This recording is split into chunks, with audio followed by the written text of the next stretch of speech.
Štai kas. Jeigu mums įdomu, kas yra kipšas, tada turime susimastyti. O kas yra angelas? Paklauskite savęs, ar tikrai egzistuoja tie, kurie neturėdami kūno vis dėlto esti iš tikro realios būtybės. Sakyčiau taip. Kodėl mes galvojame, kad yra tik tai, ką galime paliesti, pajusti, pamatyti? Kodėl negali būti bekūnės? Mūsų supratimu bekūnės. Būtybės, kurios gali būti, taip sakant, įkrautos gėrio ar blogio. Ne tik krikščionybės patirtis, bet net ir kitos religijos jau nuo seniausių laikų kalba apie tai, kad tikrai yra ir angelų, ir kipšų. Šiuo atžvilgiu krikščionybė neįvedė nieko naujo, jokio naujo mokymo. Šis įsitikinimas buvo visada. Ir kas jį sukėlė? Ne kažkokios žmonių fantazijos, nes iš kur tos fantazijos galėjo atsirasti? Ne, tai atsirado iš tiesioginės patirties, faktų patirties, to neregimo pasaulio pasireiškimo faktų, nes yra didžiulis kiekis tiek angeliškų, tiek demoniškų jėgų pasireiškimų. Yra labai garsus filosofas Sergejus Nikolajevičius Bulgakovas, kuris iš marksizmo atėjo į stačiatikybę. Jo knygoje Nevakarinė šviesa, galbūt žinote, yra trumpa jo autobiografija ir ten užrašyta tokia frazė. Frazė, kuri man labai patiko.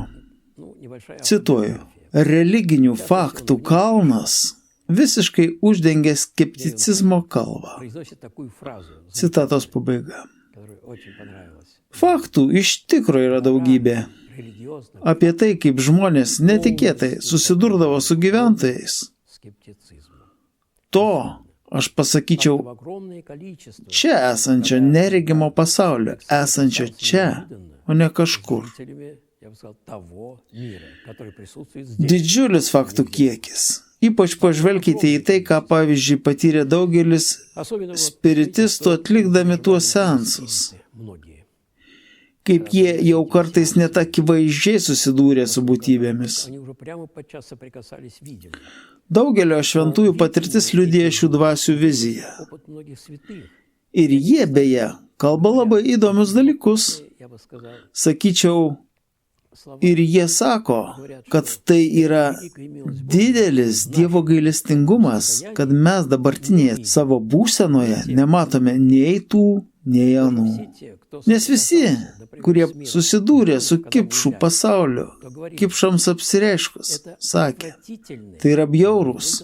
Aš sakau, ne tik baisūs, ne tik tiesiog siaubingi, jie bjaurūs. Pati jų išvaizda sukelia žmoguje ir baimę, ir pasibjaurėjimą. Ir dar vienas įdomus momentas, kurį galima rasti šventųjų tėvų raštuose. Jie sako, kad kipšai, vemti verčiantys, tai yra net sukelia žmogui pykinimą. Štai ko gali privesti susidūrimą su jais. Antonijus Didysis. Cerkvėje nėra tiek daug tų, kurie vadinami didžiaisiais. Jis tikrai buvo didis 4 amžiaus asketas. Rašė netgi taip. Kada mes gyvename teisingai, sąžiningai, krikščioniškai, tada mes tuo susiliečiame, susijungiame su Dievo dvasia. O kai mes gyvename to nepaisydami, tada mes susijungiame su demonais kankintojais. Jis iš tikro naudoja šiuos žodžius – demonais kankintojais. Nes jų nusiteikimas mūsų atžvilgiu maždaug toks pats kaip plėšrūno, pavyzdžiui, tigro ar liūto, gyvatės ar skorpiono. Dabartinėje mūsų būsenoje kipšai mums yra mirtinai pavojingi. Todėl reikia būti atsargiems. Bet šis kontaktas su jais įmanomas tik tada, kada mes ištiesėme jiems ranką. O kaip mes tiesėme jiem ranką? Atsisakydami tų prigimtinių vertybių žmogaus, sveiko proto žmogaus, vertybių, kurias apibrėžia taip vadinamieji Dievo įsakymai. Šiuos įsakymus galime pasakyti ir taip. Gyventi pagal sąžinę, pagal krikščionišką sąžinę. Nes bendražmogiška sąžinė nesako, kad negalima smerkti.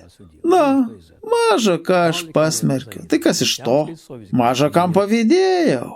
Krikščioniška sąžinė sako, ne, jūs pavydėjote, jau padarėte žaizdą savo sielai.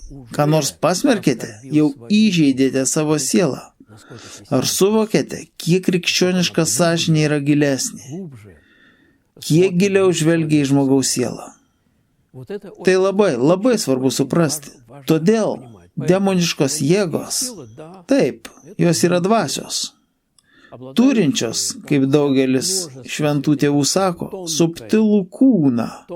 Arba kaip teigia XIX amžiaus rašytojai, eterinį kūną. Tai yra nematerialų kūną, kurį galima analizuoti, kaip ir bet kokią materiją. Ne, subtilųjį kūną, bet jie tikrai yra kūniškos būtybės. Ir taip, jie turi tam tikrą protą, turi tam tikrus sugebėjimus. Ir jie taip pat turi hierarchiją. Kokią hierarchiją? Hierarchija ne tik pavaldumo prasme, bet ir jų savybių prasme. Ir jie galbūt turi panašią hierarchiją, pagal kurią egzistuoja net šis matomasis, tarkime, gyvūnų pasaulis, nuo žemesnių būtybių iki aukštesnių. Tarkim, žemesnė būtybė, kažkokia varlė. Aš nežinau, ką jis supranta, ir atkreipkite dėmesį, kaip supranta delfinas. Arba kaip supranta dramblys. Ar matote skirtumą? Taigi ir ten. Be to, šventieji tėvai vardina, kad yra aistrų demonai. Apie ką eina kalba? Apie savybės. Pavyzdžiui, štai vilkas, o štai avis. Visiškai skirtingos savybės. Ir mes tai puikiai suprantame, tiesa. Tas pats ir dvasių pasaulyje. Su kipšais lygiai tas pats. Yra skirtingų dvasių. Yra dvasios vilkai, vaizdžiai tariant. Yra dvasios avys. Jos yra skirtingos, šios dvasios. Tai yra, ne visos jos yra vienodos. Mes sakome, kad kipšas. Ir jokio skirtumo mes neturime omenyje. Tiesą sakant, šiame kipšiškame pasaulyje taip pat yra didelis skirtumas. Šventieji tėvai sako, keista frazė, bet jie taip sako.